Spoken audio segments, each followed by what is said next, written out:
அவர் உள்ளபடியே நல்ல ஒரு ஆக்டிவான ஒரு யூத்து, நல்ல ஒரு யங் அண்ட் எனர்ஜெட்டிக் பொலிட்டிஷியன். அவர் டிஎம்கேல அந்த எலக்டோரல் அனாலிசிஸ் அந்த பிரசாந்த் கிஷோர் அமைப்போடு சேர்ந்து வேலை செஞ்சார். அந்த அடிப்படையில் அறிமுகம். போன 2021 தேர்தலில் கம்யூனிஸ்ட் கட்சிகளையும் விடுதலை சிறுத்தைகளையும் இந்த நெகோசியேஷனில் பயன்படுத்தும் போது அவர் இருந்தார். அந்த இதில் முக்கியமான ரோலில் அவர் இருந்தார். அங்கே என்ன முரண்பாடு ஏற்பட்டதுன்னு தெரியாது. பட் முரண்பாடு எதுவும் இல்லை. நான் ஒரு அரசியல் கட்சியில் சேர்ந்து செயல்படணும்னா அது உங்கள் தலைமையிலான கட்சியில் தான் நான் செயல்பட முடியும், அப்படி தான் நான் ஃபீல் பண்ணுறேன். அதனால் நான் கட்சியில் சேர்றேன் அப்படின்னு அவர் சொன்னார். நாங்கள் அந்த ஒர்க் அவுட்டை கொடுத்துருந்தோம். ஒரு மாநாடு நடத்துறது சம்மந்தமான ஒரு ஒர்க்கு, அந்த விருதுகள் வழங்குகிற விழாவை ஒருங்கிணைக்கிற வேலை.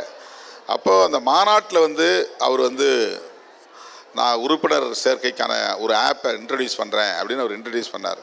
இன்ட்ரடியூஸ் பண்ணும்போது யாரும் எதிர்பார்க்கல, நானும் எதிர்பார்க்கல. அவர் முதல்ல சொல்லிகிட்டு இருந்தார். அப்போ முதல் உறுப்பினராக நானே பதிவாகிறேன் அப்படின்னு அவர் பதிவாகி கட்சியில் சேர்ந்தார். அப்போ மொத்த அரங்கமும் வரவேற்று கைத்தட்டி வரவேற்று மகிழ்ச்சி அடைஞ்சது. அதன் பிறகு அவருடைய அரசியல் மற்றும் அவருடைய அணுகுமுறைகள் விடுதலை சிறுத்தைகள் கட்சியின் நலன்களை சார்ந்ததாக இருக்கிறது என்றாலும் கூட கூட்டணியின் நலன்களுக்கு எதிராக இருந்தது. இப்போ கூட்டணியின் நலன்களும் முக்கியமானது தான். விடுதலை சிறுத்தைகளின் வளர்ச்சியில் கூட்டணியின் நலன்களும் முக்கியமானதாக நம்ம பார்க்குறோம். ஏன்னா நம்ம எலக்ட்ரல் பாலிட்டிக்ஸில் இருக்கிறோம், நம்ம தனித்து இயங்கலை.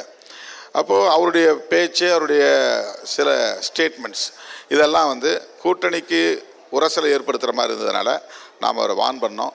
அவர் அதை மீறி பேசினாரு. காம்ப்ரமைஸ் பண்ணி தான் டிஎம்கேல இருக்கீங்கங்கிற மாதிரி விமர்சனம் வைக்கிறாரு. நீங்களே ஒரு காம்ப்ரமைஸ். அது அவருடைய பார்வை, அது எனக்கு தெரியும். நான் எப்படி இருக்கிறேன், என்ன மாதிரி இருக்கிறேன், நான் எவ்வளவு ஸ்டபனாக இருக்கிறேன், நான் எவ்வளவு உறுதிப்பாட்டோடு இருக்கிறேன் அப்படிங்கிறது என் மனசுக்கு தெரியும், என் கூட இருக்கவங்களுக்கு தெரியும். திரு ரஜினிகாந்த் பற்றி அவர் விமர்சனம் வைக்கிறாரு. அப்போ அவர் டிஎம்கேக்கா ஒர்க் பண்ணிட்டு இருந்தாரு. அந்த சம்பவம் நடந்ததா சொல்லப்பட்ட போது ரஜினிகாந்த் மிரட்டப்பட்டார், அதுனா திமுக தான் மிரட்டுச்சு, அதனால பின்வாங்கினார். அதை ஏற்கிறீங்களா?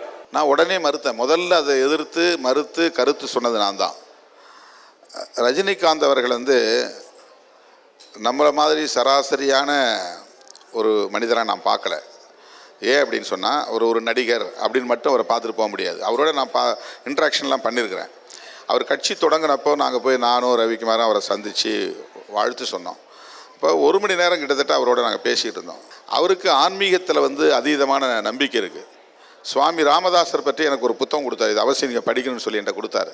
அந்த அளவுக்கு அவருக்கு அந்த இமயமலை பயணம், பாபா அவர்கிட்ட பேசின விஷயங்கள், பாபா படம் எடுக்கிறதுக்கே எனக்கு அந்த பாபா சொன்ன வழிகாட்டுதல் தான் காரணம், இந்த அளவுக்குலாம் பேசினார். தேர்தல் அரசியல் வரும்போது எனக்கு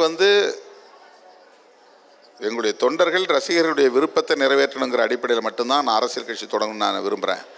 எனக்கு மற்றபடி வேறு எந்த நோக்கமும் இல்லை அப்படின்னு.